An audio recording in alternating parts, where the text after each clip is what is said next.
This fight is scheduled for three-minute rounds. All right, welcome to our third episode of 2018, Rubber City Throwdown. What's going on, Matt? Not too much, man. I am fucking excited for March 31st. That's exactly what I'm excited for. Yeah, we've been talking about it the last couple of weeks. Last two podcasts, March 31st at the Chaparrals Event Center. We got Honor Fighting Championship 3, Operation Shockwave, set to take off March 31st in Akron, Ohio. Again, at the Chaparrals Community Center or Chaparrals Event Center, located at 2418 South Arlington Road. And that's Akron, Ohio, with promoter Jeremy Caudell, matchmaker Scott Corbin, matchmaker of the year Scott Corbin, and general manager Brian Clark.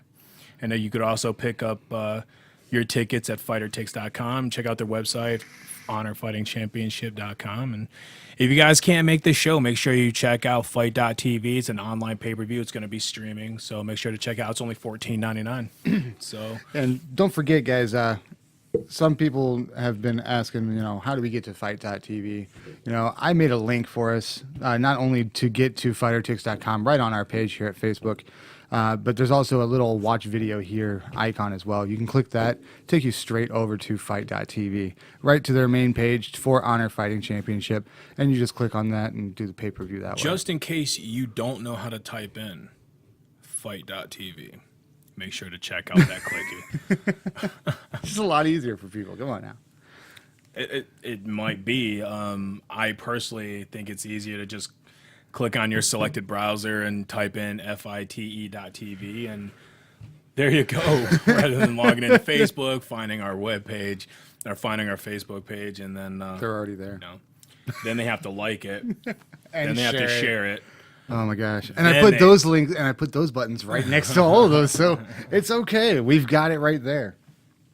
But no, it's definitely it's going to be a packed event. Both the next two events for Honor Fighting Championship, it's going to be packed. I mean, we got some crazy shit popping off in the April event. I don't want to get in too much detail because, we're going to talk about it in April, but let's just say we got the little people coming and now we have the tall people coming. So I just think it's going to be a big battle. I mean, especially when we get the, Wonder Woman's native land out there. Yeah, and some of you, if you guys haven't already seen Jeremy Caudell, the promoters, he's in Florida right now. He's already cross-promoting this, and he said the Amazons are coming. So he said we've got the little people coming, putting on a show for the people, and then you have the Amazons coming. It's kind of turning into a little bit of a circus, but I mean, hey, what can you expect? It's Jeremy Caudell. He's one of the better promoters in Northeast Ohio, hell, in Ohio in general. He's an entertainer. He comes from a wrestling background, and he totally knows knows entertainment industry is what he does. So what can you expect? He's doing something different that you don't normally see in mixed martial arts in Northeast Ohio, in mixed martial arts in the country. Correct. You don't see this a lot. It's one thing to have an event like, say, on April 28th they're doing at the Summit County Fairgrounds. It's one thing to have it at the fairgrounds and being a family environment, and then having the fights in the evening. He's turning it into an all-day thing. Yeah. You get there, you check out, bare naked, midget wrestling. Now the Amazon people walking around. It's going to be fun. So the next two events are going to be stacked. They're going to be packed. You definitely don't want to miss any of these events.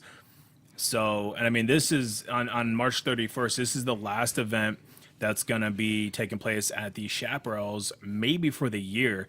I mean, really? Yeah, maybe for the year. I mean, we've got, obviously, March 31st, Chaparrals Event Center. Mm-hmm. April 28th, we got the Summit County Fairgrounds. And then we have the Black River in Lorraine in June. Right. And then in August, we got the Nautica. And wow. then so we're just gonna. Then there's another. They're trying to bring it.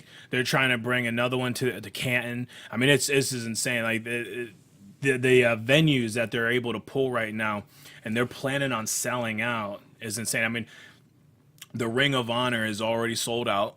Dude, that was sold out within, 2 weeks ago? Yeah, I mean, and I have a I feeling think I gave that you a they're- phone call like in the middle of the night, going, dude, we've got a problem." Yeah, I have a feeling that they're gonna run into the same issue that they had last month, especially with the being at the Chaparrals, is capacity.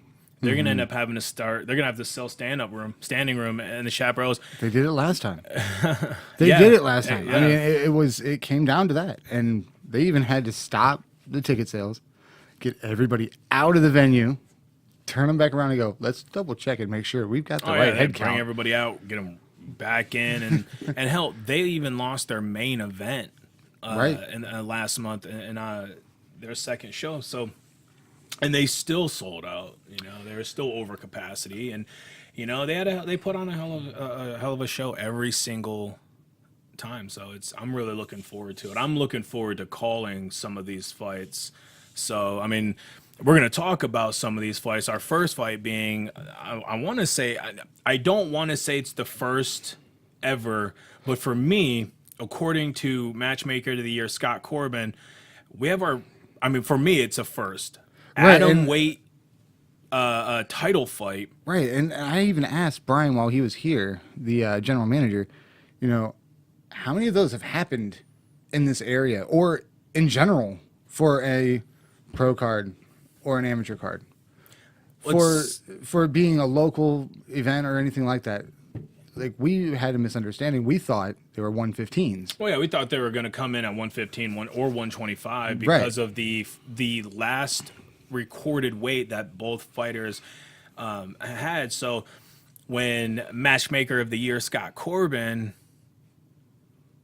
informed us that no, this fight was going to be at atom weight, I was like, I had to ask him, what weight is that? And he 105. I mean, you're not going to catch that weight in like a UFC. Right. You're not going to catch that. I mean, I didn't even know that was a real weight class.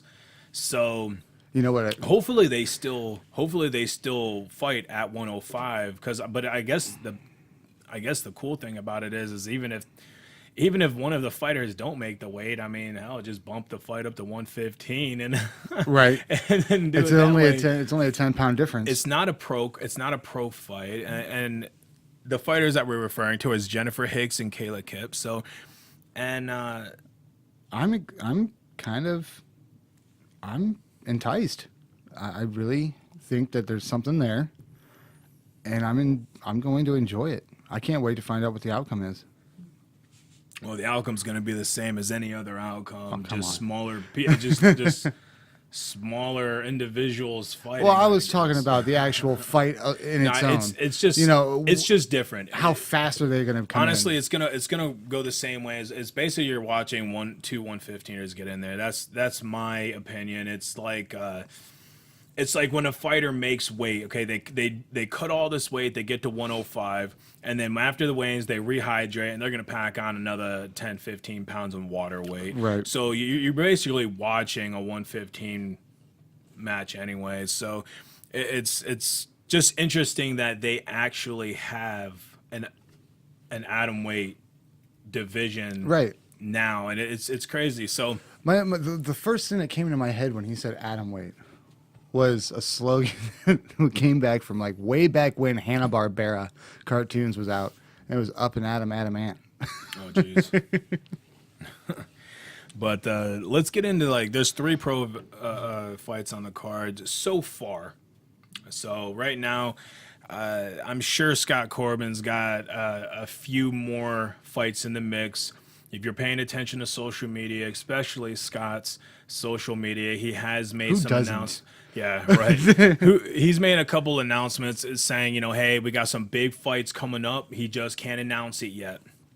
So make sure that you guys are keeping track of his page because you're going to want to catch these fights. But the ones that we have, we're going to talk a little bit about. First fight we're going to talk about is the James fight for Stephen DeFalle. And, these dudes, I've never personally, I've never actually seen either of these guys fight. And, Stephen DeFalle is 1-1. James Pfeiffer is 0-1. So you have to take that in consideration. They're new professionals. But James Pfeiffer has had a very successful amateur career with 10 wins and 1. 1 loss. 10 and 1. You know, he's 5'10", 165 pounds. So I imagine this fight's going to take place at either lightweight or welterweight. And he lost his debut against Jose Martinez by decision. So this guy's a hell of a fighter. You can tell that he's a hell of a fighter. Just on paper, he's a good fighter. Right. That doesn't mean you're a good fighter. We all know. It does not mean that you're a good fighter. Depends on what you bring to the ring that day. I mean, it is what it is. Yeah. And then with Stephen DeFall. Well, this guy's coming out of Florida. Yeah. So. And his last recorded weight was a lightweight. Right. And looks like he's only got, what, 3 wins? He was 3-0 as an amateur. He's 1-1 right. as a professional. So definitely, if you were to look like on paper, the experience is going to go to his opponent, and James Pfeiffer. And because you don't have professional experience. The professional experience is about the same. You got one fighter who's 0-1, and one fighter who's 1-1. But then when you look at their amateur record, you go, holy shit, this guy's got 11 amateur fights compared to the 3 amateur fights that his opponent has, coming from a different state.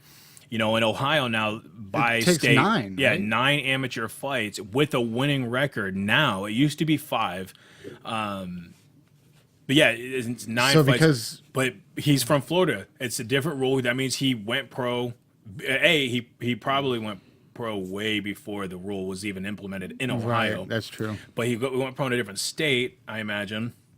So that license, that national license, is going to be good in Ohio, regardless to him having, because he's already pro. Once you get that pro card and you start fighting as a professional, which he has, Stephen DeFally. I hope I'm saying that. DeFall or DeFally? It looks like DeFall, but I can't, it's it could be anywhere. I'm sorry if I'm butchering the last name. It could be DeFell. Who knows? Yeah, but regardless, he's 1-1. And he has both of his fights were in 2017, and last year, almost a year ago to the day actually, it's March 25th of 2017 is when he took his first fight, well before the new law in Ohio. Like I said, and that if he's coming from Florida, that's not going to matter. It's going to mean shit. Doesn't matter. So. I'm actually really looking forward to James Pfeiffer's fighting in this as well. He is a guy, he is from Ohio, and he with a very successful amateur career, like we said before. His last fight was 2016. His last amateur fight was in 2016. His last pro fight was in 2016, almost at the beginning of 2017. And so looking at his amateur record, I mean, he's fought for a few promotions. I got the one loss he actually lost. It was to Ben Cook. That was by a guillotine choke in the second round. That was a title fight. How many titles does he hold as an amateur? Did he hold? Yeah. It's hard to judge just by looking at some of the websites that they have to offer and the lack of information without knowing them personally. But just by looking here, it looks like he held 1, 2, 3. It looks like he had 3. Okay. In different organizations. Right, that's where. And including one in 2013 with looks like the RFO. The Big Guns 12, a Resurrection, fought Brian Hannibal, or Hallbell. But regardless, this is going to be a good fight. It's going to be an interesting fight. I'm looking forward to it personally. Heck yeah. It's just. And thank you for people that decide to come in from out of state. Well, yeah, you're going to have to start getting pros now. And a lot of guys, I mean, a lot of the rule changes, a lot of guys that. In Ohio now, it's hard to find fights. A lot of guys from Ohio have to go out of state, and we have to bring in a lot of guys from different states to come in. So, moving on, let's talk about my boy Drew Schottenheimer, and he's taking on Kahim Murray. Kahim He's going to be out of featherweight. He's going to 145. And we got Drew with an 8-8-1 amateur record with a 3-3 professional record. Drew is coming off of 2 losses, so Drew's hungry, man. Oh. Drew is hungry. I got a chance to spar with him, him and James Neff at Victory MMA in Canton, and this was recently. He looks great. He feels great. He's ready to go, and he's just typical Drew. He's joking around. He's busting everyone's balls. I mean, that's just the kind of guy he is, and everyone loves him for it. And he hasn't fought. His last fight was in July, and he had fought Michael Jackson. Not the same Michael Jackson as you're thinking of, but no, he ended up losing. Unfortunately, ended up losing that fight, and he came out with an injury, I believe, that basically dictated the outcome of the fight. And he's good now, injury free. He's ready to go. He's motivated, and like I said, he's hungry, and he's going up against another hungry fighter in Kahim Murray. Who is an amateur record of 7 wins and 9 losses with a professional record of 1 win and 1 loss, and Kahim's coming off of a win about a year ago, over a year ago, is December of 2017 is when he had came off that win against Timothy Tyler, and after suffering his first loss against Elijah Harris in October of 2017. So he's coming out of Pennsylvania, about 5'10" tall. The last recorded weight was 160 pounds. But again, this fight's probably most likely going to be at 145. That's where Drew fights at. So that's a lot of the weight. That's a lot of cut. It's not. It's really not. From 160 to. Oh, hell yeah. Are you kidding me? I mean, I guess when you're used to doing it that way. This dude's last recorded weight was probably like a catch weight or something. Yeah. These weights don't mean shit. This basically gives us an idea of what they weigh. His last opponent was coming in at 165. Yeah, so I mean it is. I need to start looking at the prior fights before that, because that's where they get their weights from. Well, here's the issue with especially doing what we do. We can easily sit here and talk your ear off for 4 hours talking about the UFC, talking about Bellator, talking about like other promotions, like high level professional promotions, because everything about those fighters they have people that get on their social media for them and put out their shit. They have YouTube full bios videos, and everything. Yeah, full bios, UFC countdowns. I mean, it's easy to really invest in the life of a UFC fighter. Now, when you look at Northeast Ohio professional fighters, it's hard to figure out who somebody is.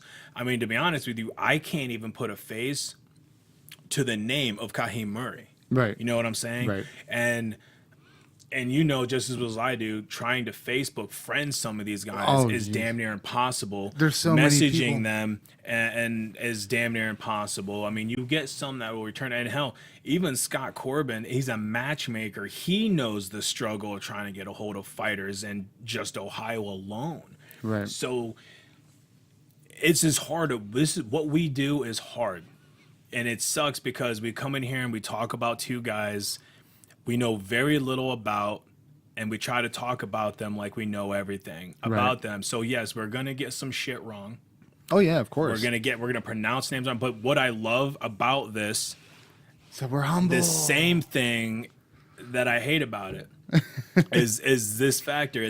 It's all learning and it's all trial and error. I don't know shit about Kahim Murray.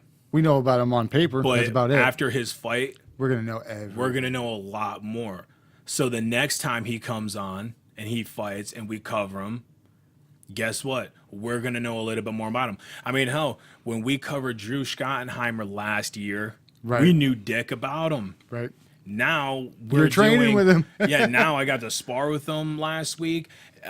We're doing a new segment in the podcast called Meet Your Fighter. Mm-hmm. He's going to be on episode 1. He's going to be the featured fighter. Is that an exclusive right there? It is an exclusive. We're actually going to go to Victory MMA. We're going to set up, and we're going to do about a 10, 15-minute long interview about Drew, and we're not just going to talk about his mixed martial arts career. We're going to talk about his personal life, his family life. You know, how does his family think about him fighting? What does he do for a living? Yeah, he's a professional fighter, but is that all he does? What makes Drew Schottenheimer tick? What is he? Does he work? And if he does work and he does have another job, how does he balance the two? How does he find the time to train for professional mixed martial arts? Because let's face it, professional and amateur, there's a different training mindset. There's a different training level. You know, whereas amateur, you're training for 3 3-minute rounds, and professional, you're training for 3 5-minute rounds. Hell, sometimes 5 5-minute rounds. You know, it can get tedious. Sometimes you can burn out. You have to have a natural love for this sport. That's what we're going to find out. Right. Loyalty. You know, he's been training at Victory MMA for, I think, this entire time, this whole time. And that's the thing. These are things that we're going to find out. We would have never known. Why are you so loyal? You know how many fighters leave their gym that they started out at and they go to other gyms? Just a cross train. Not even just a cross train. I'm talking they leave the gym to go to another gym because this gym is self-proclaimed, you know, yeah, we're going to get you in the UFC, whereas this gym can't, kind of thing. Right. So where does that loyalty? That loyalty. And Drew, from what I've known about this guy for the last year, his loyalty is really, really, really big with him. I don't ever see this guy leaving Victory MMA. That's good. Yeah, it is good. I mean, yeah, sometimes loyalty can kill a fighter. Right. But Drew, he doesn't give a shit. Right. He doesn't have that mindset. None of the guys that train at Victory have that mindset. They train at that gym because they want to succeed. They want to succeed in their career, in their professional career, and they are trying to put Victory even up. They're trying to move it up the ladder. Right. They're trying to get up there with some of these other gyms like Strong Style and some of the other gyms in Northeast Ohio that have ties to the UFC. And, you know, even Strong Style, you know, I remember when Marcus was put in a hard place. You know, he didn't have UFC veterans training there. Right. No, fighters like Jessica I and Stipe Miocic, they were amateurs. They fought. Then, you know, just like the guys that train at Victory.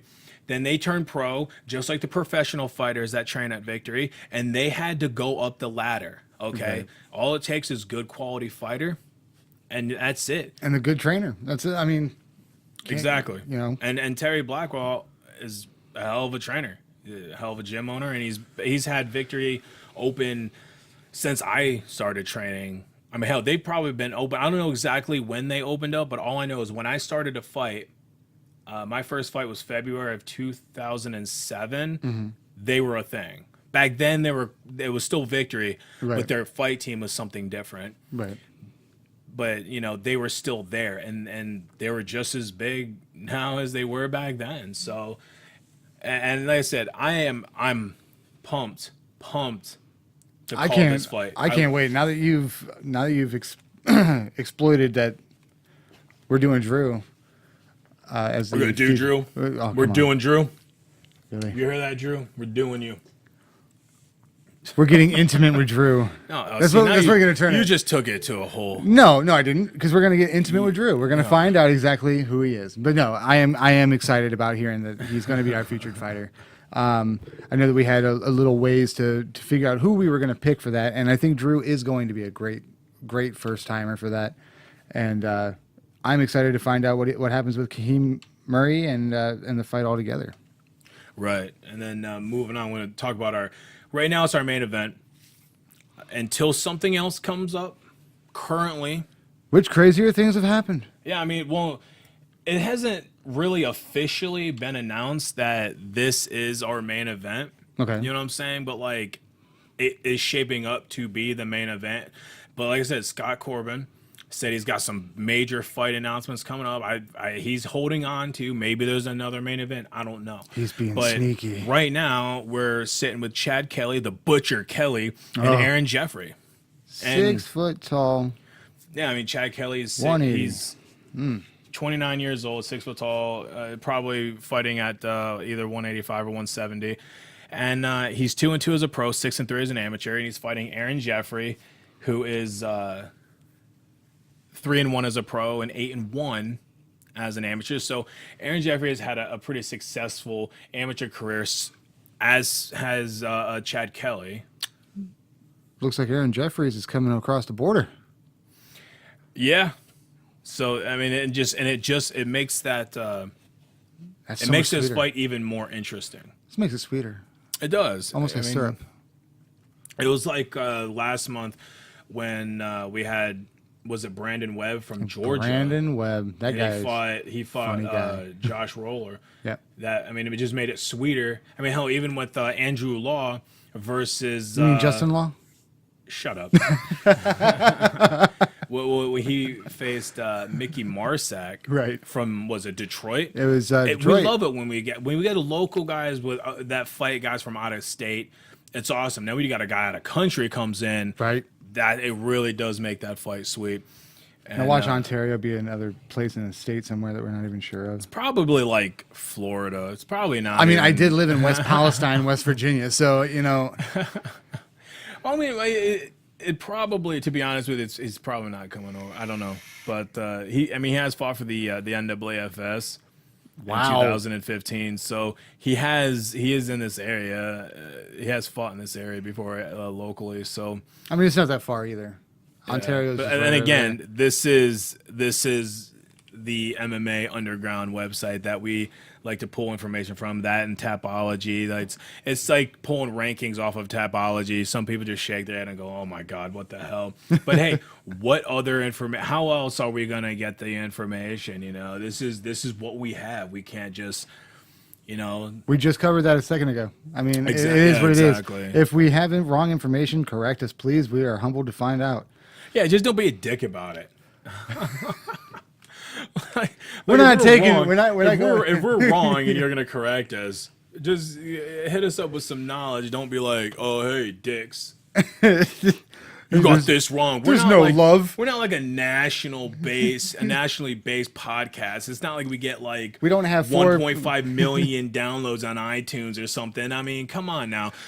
We're a local podcast and we're supporting local fighters. We have so you, and our wives that are pretty much taking over the whole research Yeah. and everything else. And there's nothing to research. meet the staff. Right. So the main thing is that when we come up with wrong information, it's because we don't have a team of people that spend their lives all day on a computer looking people up. But no, I'm looking forward to Chad Kelly fighting, man. I'm looking forward to seeing the Butcher. I can't get back in there, yeah. And it's always nice seeing guys from Cleveland coming in here and doing their thing, and then And especially reaching a hand out to other people that come in from everywhere. You know, Yeah. It's nice. It is a great competitive spirit. right. That's what I've got to say. I'm done. Let's go to the next one. All right, moving on. Let's talk about real quick. We want to talk about Fight to Win promotion. It's this new segment that we're going to be doing with a guy that used to be on my fight team. His name is Jason Davis. This new segment is called Jits with Jason. Now, Fight to Win is a promotion that go all over the country. I mean, their page, they have over 100,000 people that like their page, but it's not MMA, it's jiu-jitsu. You know, and they've got guys coming in. And the reason why we want to touch base on this and the reason why we want to talk about this is because this event's coming to Euclid, Ohio. Yeah. And we actually have MMA fighters that are competing in this. Now this is for Brazilian Jiu-Jitsu, Yeah, it's correct? Brazilian For the- Jiu-Jitsu, and they have gi and no gi competitors that are coming in here. And just to give you guys a quick example of just some of the names that are coming in here, we've got like Cody Stevens, who's going up against Sean Rawl. Really? Yeah. Wow. So like, and then you have Guy's a tank, man. you got like Dan Swift. I know you don't know who Dan Swift is. I do. No. He's a black belt. I remember seeing him fight back on the day. I don't think I ever fought on the same card with him. I might have. But then, but yeah, like the main event for that is Victor Oliveira versus Keith Minor. You got Dante Leon versus Cameron Knight in the co-main event. And then you have Robert Hendrickson versus Dan Swift. And then you have B.J. Nelson, Thomas Kolowski, Mike Manchek, which is actually I've actually rolled with him at Waterhouse, Really? Brazilian Jiu-Jitsu Academy here in Akron. Well, it's Coventry. He's going up against John Corolla. So I mean, yeah, you have like all these guys and a lot of people who. Yeah, a lot of people that are from this area, old MMA fighters that are getting in on this action. Jessica I is getting in. Really? UFC veteran Jessica I is competing on this card. We've got to as well. go see it. And then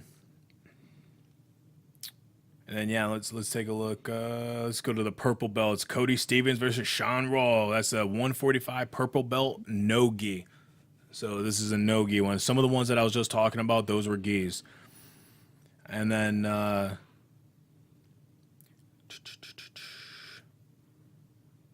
Jessica I versus Tamara Leonard. That's a purple belt, 135 purple belt no gi. So yeah. Anyway, so I'm not going to get too much into it, but yeah, this is a new segment that we're going to be adding to the podcast. And again, it's called Just with Jason. And the reason why I'm having Jason come on here is because, let's face it, my knowledge in jiu-jitsu alone, I mean, let's face it, I'm a white belt Right. in Brazilian jiu-jitsu. But don't take that lightly, though. Jason is a brown belt. Right. You Takes know, a long time. He's been doing jiu-jitsu for like 12 or 15 years. He's been doing it.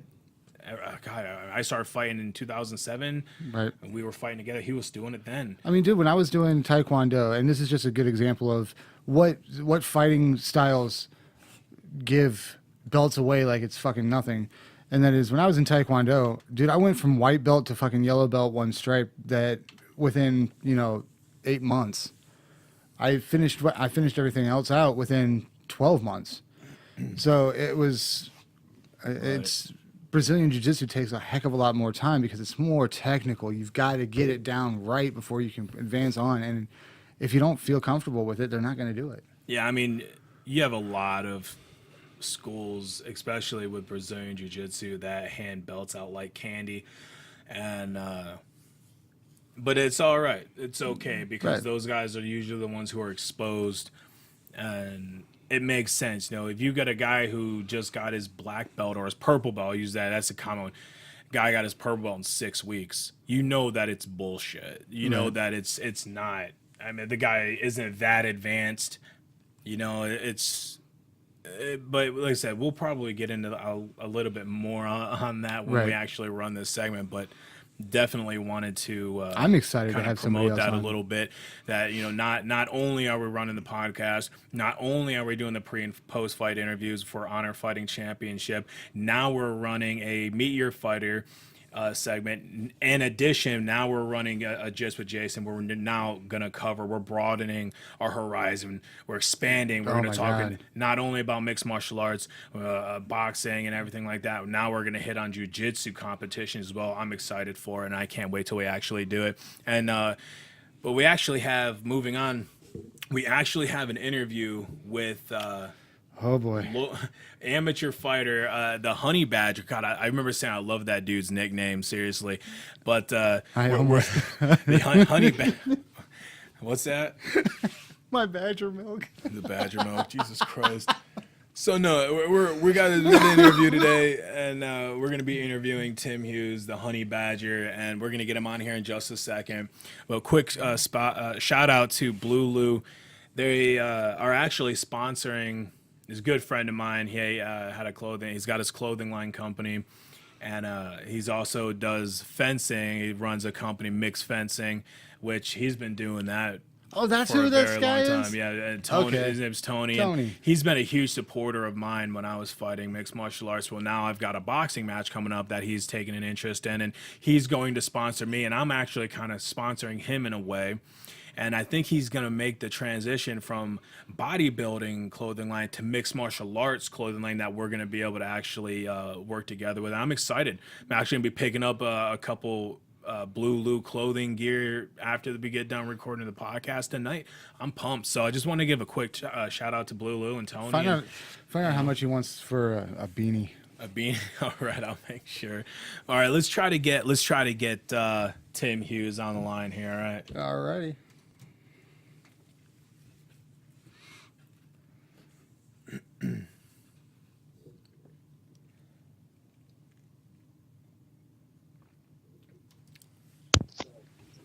What is Yo. going on? What's going on, guys? How's it going? Oh, not too bad, man. Excited.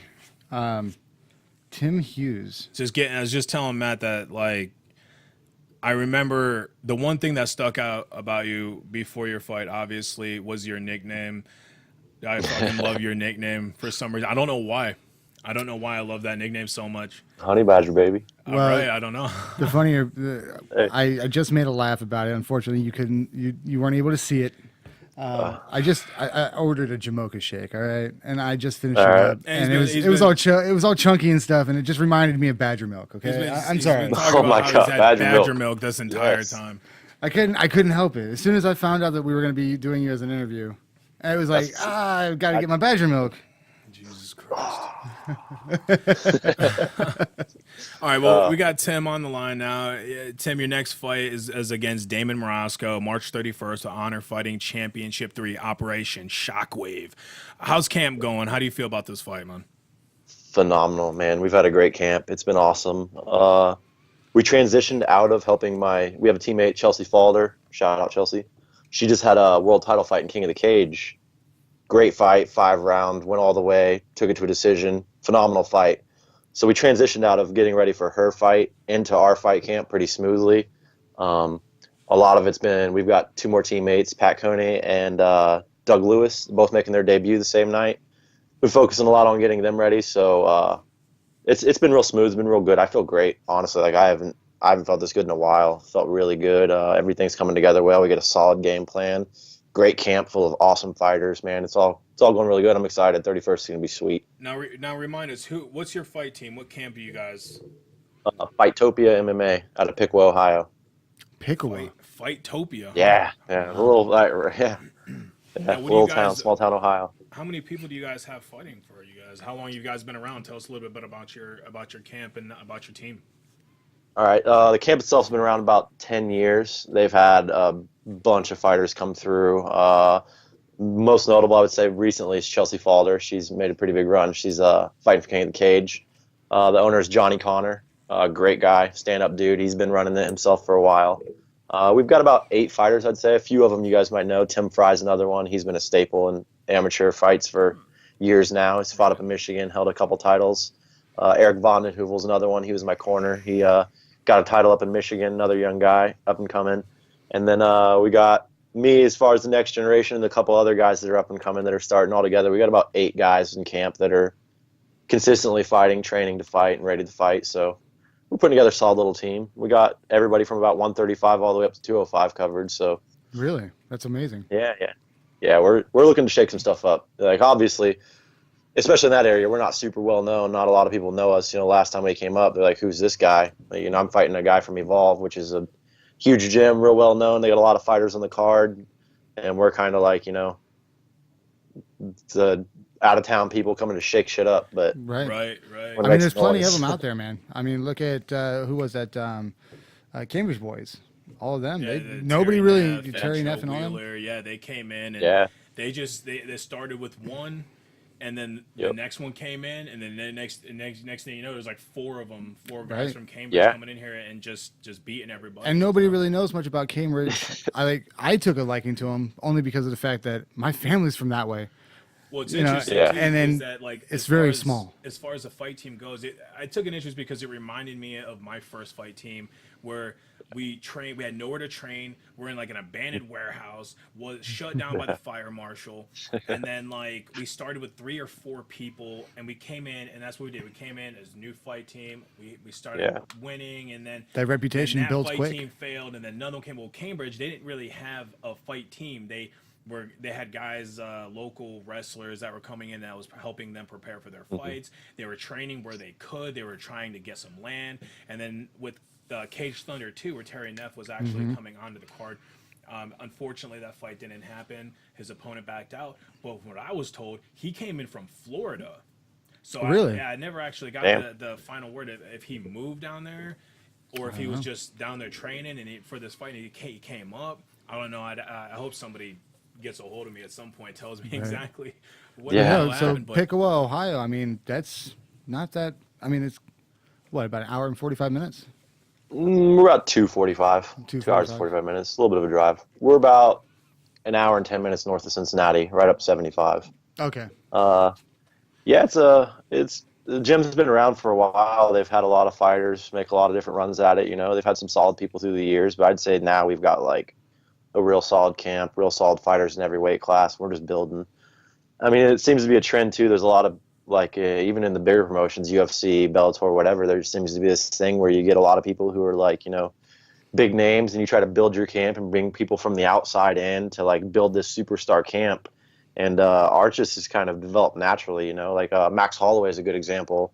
Guys training down in Hawaii, they just started something out the garage and are just like doing their thing. They've got Holloway, Medeiros, like all these real big, strong fighters that are coming out, like really showcasing what they're about, and they're just a couple guys doing it themselves. Like they're not really bringing outside talent in to do anything. Like we're all in-house, mostly in-house everything. We've got our team and we just work together, and we're all just looking to make each other better every day and keep going and keep building.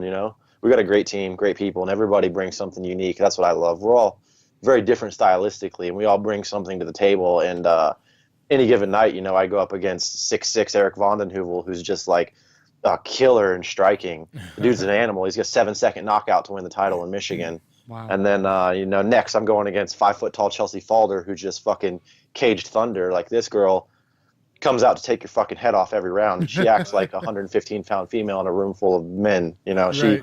She knows she's out there to fight. And then I come against Tim Fry, another guy who's just like, record 3, 5, 6 fights. It's not a whole lot of fights, but the dude just like, he's so fast and so powerful and so strong. And then I've got great wrestlers that are just like straight wrestling backgrounds. So on any given night, I get like 5, 6, 7 different looks. We're doing everything. So I really feel like we got a really solid team all the way around. We got all of our bases kind of covered. We're kind of hitting a little bit of everything, which is cool because I don't know, especially after my last fight, I'm kind of known as like a jits guy. They're like, watch out for his jits. I hear him yelling it as I'm coming out. And the cool thing is I haven't even got to showcase my stand-up strikes. Right, yeah. With pretty solid kickboxer. Your last Right. win, or your last fight was the victory. A minute 20 seconds. Minute 20, The first yeah. round, and that was triangle choke. It was the cool thing was it was an arm bar, all right, and I had the arm bar and I thought I had it, and when I went to adjust a little bit, he slipped, and when he slipped, I felt him pulling his elbow through. So I thought, well, he wants to pull his elbow through. I'm going to give it to him. So I pushed it back through and switched the leg to the other side and finished it with a triangle. Right, It was a nice great little transition. transition. I'll tell you that. Transition into a triangle, and well, I mean, we might get to see your striking ability and your opponent, Damon Morosko. I mean, he finished off Tristan Constant in the second round by TKO due to strikes. So hopefully we get to see some striking, and I'm looking. Yeah, that's kind of what I'm thinking going into his first 2 fights, both of them. I know he's a wrestling background and he's got some pretty good wrestling, but I know he's coming out to kind of strike it. The thing is, as well, I'm 6 foot tall with almost a 75-inch reach, fighting at 155 pounds. So Right. he's got to get through that. And then, if he does, and he gets the takedown, he gets us to the ground, that's where I want to be anyways, where I'm most comfortable. I've kind of got like an anti-wrestler style, like when jits is pretty strong. It's honestly my strongest point probably, but at the same time, I've got real solid kickboxing, real solid, wrestling defense and wrestling. The last guy I fought, I can't remember, Messer. Justin Real Messer. strong. Yep. Yeah, big, strong guy. He finished his first fight in 1 minute and 30 seconds at 185 pounds. He's a big, strong boy, and he comes from Evolve. They got real good grappling, real good ground. Like, comes from a solid gym. And after I wrapped my arms around him, I was like, oh no, like it's over. Like as soon as I wrapped my arms, I was like, it's just ground game. I'm just operating on, not to like, pat myself in the back. I'm just operating on another level right now. I'm excited to do it, and my whole game plan is like I'm going to try to keep it at the feet. I know he's a wrestler, and I know he's going to try to take me down, but I'm looking to showcase some striking this time a little bit. Show people I'm more than just a jits player. I'm not just out here to grapple people. I'm here to fight. I'm here to bring a fight. And I'm comfortable anywhere we go, from standing to wrestling to cage to clench to ground. Right. Yeah. I'm gonna be dangerous everywhere.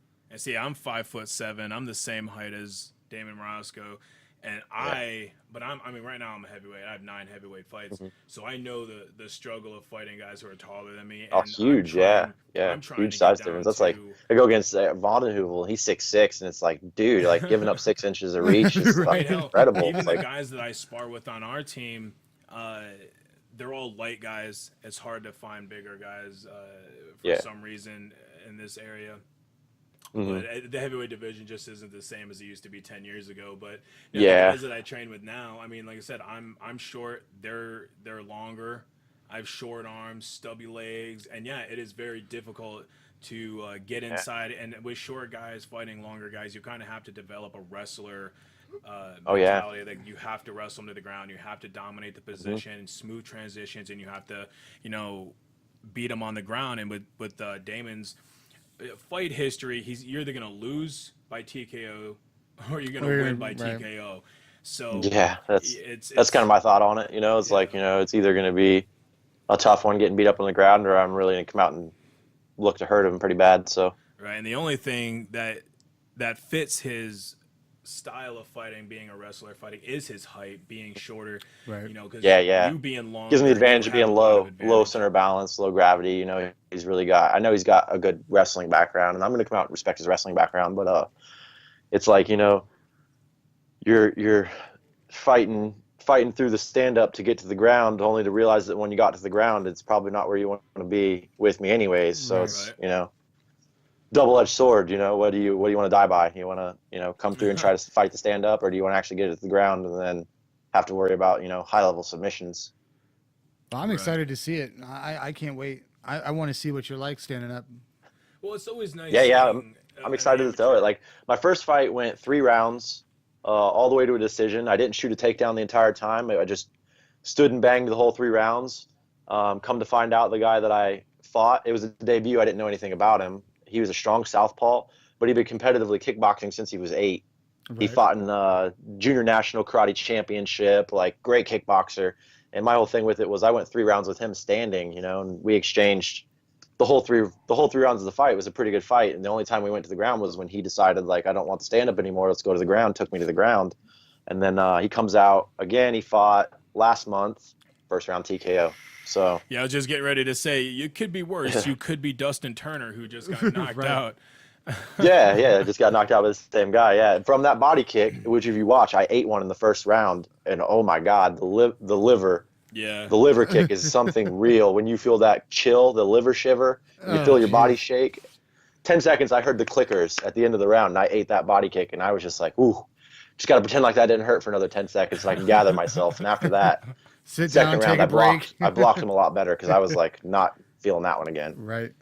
Right. But I see Right. why it would fold somebody, man. Them liver kicks are no joke. Oh yeah, Yeah. your They're knees buckle vicious. immediately almost. Yeah. The Oh liver yeah, kicks are yeah, they're real good. vicious kicks. But yeah, I mean, my stand-up's not anything to scoff at. It's not like I can't do it. It's not like I'm not competent in it. I've shown that I can, and I'm only getting better. I'm going with great people every day, and I really want to, and this one really showcase that I'm not just a jits guy and I'm not just coming to grapple. Like, I want to show the whole, I'm dangerous everywhere, from the striking into the clinch into the ground. I've got a little bit of it all. Well, Yeah. we're not the only ones that are excited to see it, Brad. I mean, seriously, we had how many people at that Chaparral's last time? I'm sure that Oh, there's dude, it going to was be just as packed many. house. It was awesome, Everybody shoulder wants to to see it, shoulder. right? Such a great show. And it's like I Great always like show. watching an amateur, man. Like seeing guys like you. You guys are the future of the sport, at least in Northeast Ohio. That's why like the future of Northeast Ohio is. It starts with you guys and watching an amateur. You know, 0-1, 1-1, 2-0. A guy just starting off. It's so nice to see them kind of blossom in what they. That's kind of like what we did with like Josh Stansberry and Right. Stipe Hmm. Miocic.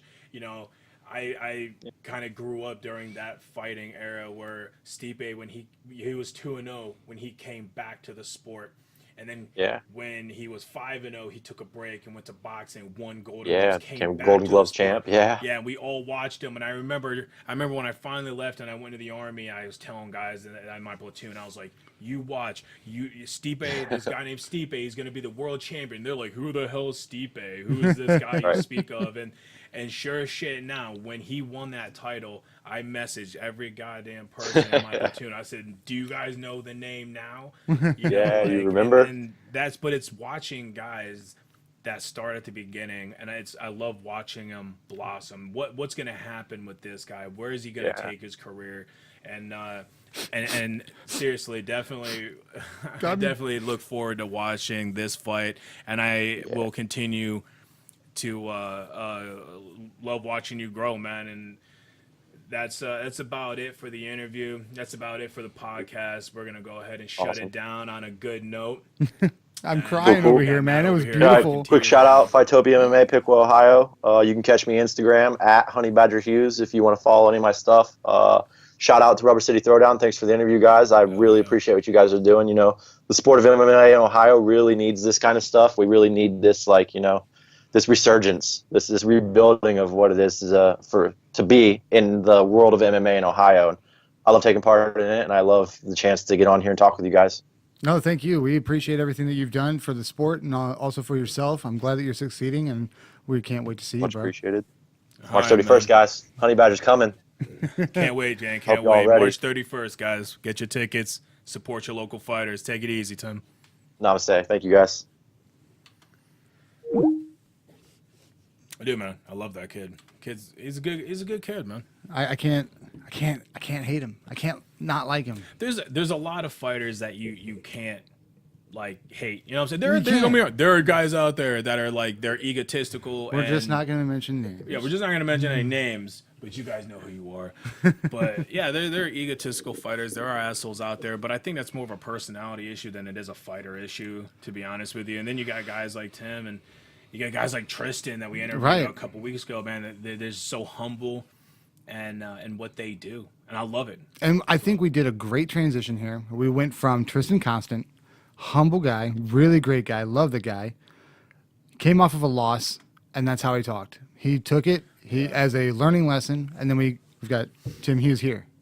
Came off of a win, and now he's just as humble. Both of them. I just love love it. talking to these amateurs, man, because I mean, can you imagine if we would have talked to guys like Cody Garbrandt, Oh, who yeah, started in Ohio, who fought for the NAAFS? We could have gotten guys like that when they first started off. We don't know who we're going to talk to next. Right. This kid could be like the next UFC, you know, featherweight champion, lightweight champion. You don't know. Right. You don't know what this kid is going to do in his career. He might take a couple more fights, win, lose, draw, and then just decide that this isn't what he wants to do anymore and never see him again. Can't tell you how many fighters I've seen that are like that. So I'm looking forward to this kid. And like I said, I like interviewing the amateurs that are roughly, like I said earlier, we don't know much about them, so let's get them on here. Right. We're Let's going to learn. get you on here, and we're going to learn about you. We're going to ask some questions. So seriously, if you guys are like an amateur, you're 1-0, 1-1, 0-2, you're just starting out, fucking hit us up. You There's know? nobody too small to You be want an on this interview? podcast. You want an interview, let us know. You Not know only our are- page is at Rubber City Throwdown on Facebook. Go ahead and like us. Go ahead and share the podcast. We'll get you on here. You're going to see us at every single one of the Honor Fighting Championship matches, man. You're going to see us out there. We're going to be wearing the shirts that say Rubber City Throwdown on it. You're going to be able to hear Norm on Fight.tv doing the announcements. You're going to see us. Approach us. We're not going to look at you stupid. Some of us may be a little bit busy. We may have you hold off for a second, but we're still going to do it no matter what. We are here for you, and you're here for us. That's what we're here for. It's a symbiotic relationship. Well said. And that being said, one last time, make sure you guys check out Honor Fighting Championship 3 Operation Shockwave, scheduled for March 31st at the Chaparrals Event Center, located at 2418 South Arlington Road in Akron, Ohio. Get in contact with Jeremy Caudell for ticket information, or go to www.fightertix.com, look for Honor Fighting Championship 3, or you can visit their website at honorfightingchampionship.com. Make sure you guys support your local fighter. Buy your ticket from the fighter, or go to the website www.fightertix.com. There's a little tab you can click on. You can buy the ticket directly from the fighter on the website.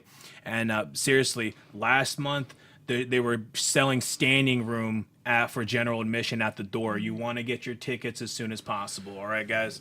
And until next time, this is Rubber City Throwdown. Later.